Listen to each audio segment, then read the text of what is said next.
бүгүнкү күндө деле мисалы үчүн Садыр Жапаров элден сурабай туруп эле мисалы үчүн Манастын эстелигин алыш керек деди. Алды, башка Манасты койду, мурдагы Манас жарабай калды. Элден сурабай туруп эле тиги желектеги жанагы ийри болуп атат, түз кылыш керек деди. Аны алмаштырып салды. Эми гимнди дагы өзгөртүш керек деп атат. Аны деле сурабай этпей эле ушундай болуш керек деп алмаштырып берет. Ошондо элден сурабай этпей эле кыла бергендин натыйжасында аягы жакшы болобу, кандай болот? Кыргыз элинин табиятына кайчы келе турган идеологиялык баалуулуктар жабырап кирип келди. Айрыкча көп диндүүлүк мындай ишеним, эмне деп аталат эле, көп диндүүлүктү кайсы динге ишенсең өзүң эркиң дегенде шайтандардын сектасына чейин келип каттоодон өткөнгө чейин ачык калтырып койдук. Мен мисалы үчүн түшүнө бербейм да, ушу мындай уңгу жол деген проекттин мындан бул бөлүгү бар, могу бөлүгү бар, ушу мындай болуш керек деген жеке мен түшүнбөйм да.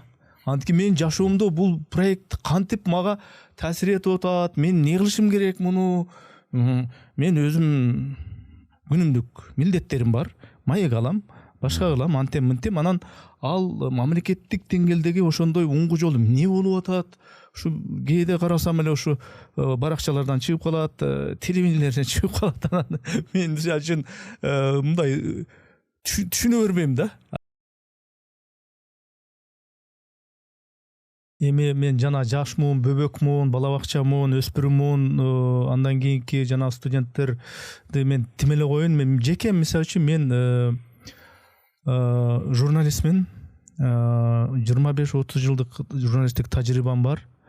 Мен мисалы үчүн түшүнө бербейм да, ушу мындай уңгу жол деген проекттин мындан бул бөлүгү бар, могу бөлүгү бар, ушу мындай болуш керек деген жеке мен түшүнбөйм да.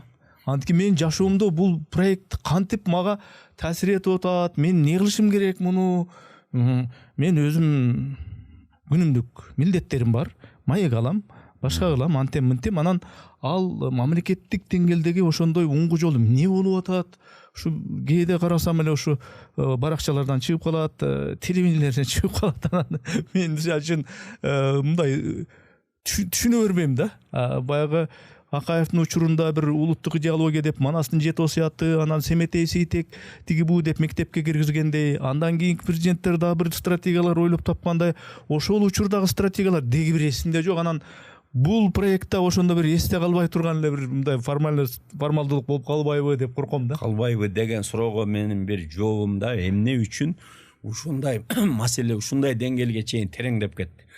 Ушуну айтмайын, бунун жообу чыкпайт. Мисалы, эгемендикке чейин бизде бир эле Москва башкарчу, Москва ойлончу биз үчүн ага чейин коммунизмге барабыз деген доктрина бар болчу, ошо менен эле кетчүбүз барыбыз.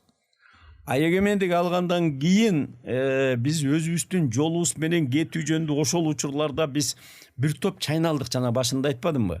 Анан эмне болду? Анан Аскар Акаевич элден сурабай туруп эле ачык либералдык, демократиялык коом деген жолго салып жиберди элди. Ал жерде эмне бар эле? Адам укугу деген бар болчу, көп диндүүлүк, көп партиялуулук, адам укугу, гендердик саясат, аял эркектин тең укуктуулугу, рыноктук саясат жана башка толтура кыргыз элинин табиятына кайчы келе турган идеологиялык баалуулуктар жабырап кирип келди. Айрыкча көп диндүүлүк мындай ишеним, эмне деп аталат эле, көп диндүүлүктү кайсы динге ишенсең өзүң эркиң дегенде шайтандардын сектасына чейин келип каттоодон өткөнгө чейин ачык калтырып койдук.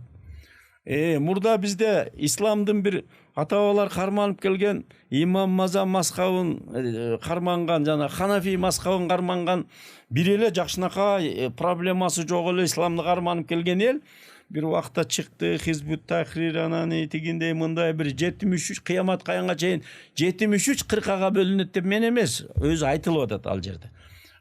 Бул бир. Андан башка, исламдан башка диндерди айтпай эле коелу. Алар келди. Кришнаиттери, тигиси, муну, жанагы башка диндердин эмеле. Булардын бардыгына бизге мыйзамдуу түрдө укук берип койдук. Көп диндүүлүккө, көп кааласаң кайсы динге кир деген. Бул бир кадыр эсе таасир эткен. Экинчиси, окуу жайларды каалашынча ачып туруп, анан чет өлкөнүн Канчалаган мамлекеттери бүгүнкү күндө мунун плюсу да бар. Американын, Турциянын, Кувейттин жана башка өлкөлөрдүн, Кыргызстанда, Россиянын университеттери иштеп атат бүгүн. Буну айтайын дегеним, алардан бүткөн студенттер бир тилде сүйлөшө албай атат бүгүнкү күндө. Себеби алардын ар биринин идеологиясы, ар биринин баалуулуктары башка болуп калды. Демек, бир мезгилде салыштырмалуу жаман деп айта албайм мен. Союздун учурундагы бир багыттуу идеологиядан аябай винегрет коом пайда болду. Мындай учурда биз кайсы бир баалуулуктун тегерегинде тез эле биригип кетүү кайра мүмкүн эмес. Ошон үчүн даже интеллигенциянын сап башында бараткан Эрнис Кыязов мен керек болсо жакшы түшүнө албай атам дегенди айткандыгында чындыгы бар. Мен муну мындай кадыресе философиялык, кадыресе турмуштук чындык катары эле кабыл алам. Мүмкүн сен атайын эмоциональный, чтобы элдин көпчүлүгү бул маселеде ар кандай пикирде болуп аткан үчүн кече Такаев айтмакчы, мен даже ушу азыркы согушту түшүнбөйм дегендей сөз болуп калды окшойт. Но бирок буну эмеси история болезнь, жанагы оорунун таржымалы бир топ 30 жыл ар жакта жатат. Жок, мен анан келип туруп ушу калып келди. Жок, мен мындай бул жеке оюмду айтканым эми, чындап эле мен түшүнө албайм депчи. Бирок ошол уңгу жол деген ушул элдин тим эле кан жанына сиңип басса турса эле ушуну уңгу жол деп калган жок дегенди айтып атам да. Бара Кудай буйруса бул ошого барабыз. Себеби дегенде бул документ мындай да, бул чындык экөө болбойт да. Чындыкка жакын калп болушу мүмкүн. Ал эми нукра чындык бирөө эле болот, истина. Истина бул кыргыз, жанагы эме Кубатбек Жусупалиев айткан, ой, кыргыз дегендин кемчилдиги жок болгону биз кыргыз боло албай атпайбызбы деген ушу жерге да аябай туура келет. Бул уңгу жол деген кыргыз болууга карай жол бул. Ошол эле жөнөкөй айткан. Эми жана сиз Акаевдин убагындагы идеология жөнүндө айтып келатып, анан кийин Акаев ошол маселени элден сурабай туруп эле, кыргыздан сурабай туруп эле идеологиялык жаатта өзүнүн эле нерселерин киргизип салган деп атпайсызбы?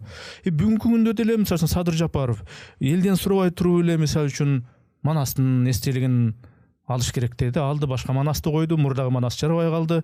Элден сурабай туруп эле тиги желектеги жанагы ири болуп атат, түз кылыш керек деди. Аны алмаштырып салды. Эми гимнди дагы өзгөртүш керек деп атат. Аны деле сурабай этпей эле ушундай болуш керек деп алмаштырып берет. Ошондо элден сурабай этпей эле кыла бергендин натыйжасында аягы жакшы болобу, кандай болот?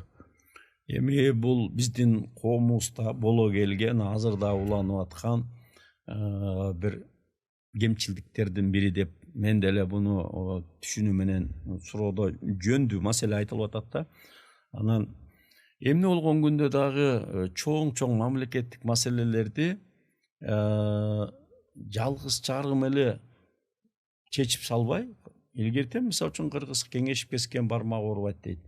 Дүйнөдө деле мисалы үчүн көп өлкөлөрдө мындай башкаруунун иерархиясы бар. Кээ бир жерлерде жашыруун ал. Конституцияда да жок, бирок мисалы үчүн улуттук кеңешке окшогон бир 10-15-20 адамдар кеңешип туруп өтө маанилүү маселелерди чечкен структуралар бар көп өлкөлөрдө. Ал конституциясында да жок. Эмне болгон күндө дагы бир адамдын, ал бир адам деген бир адам барыбыр.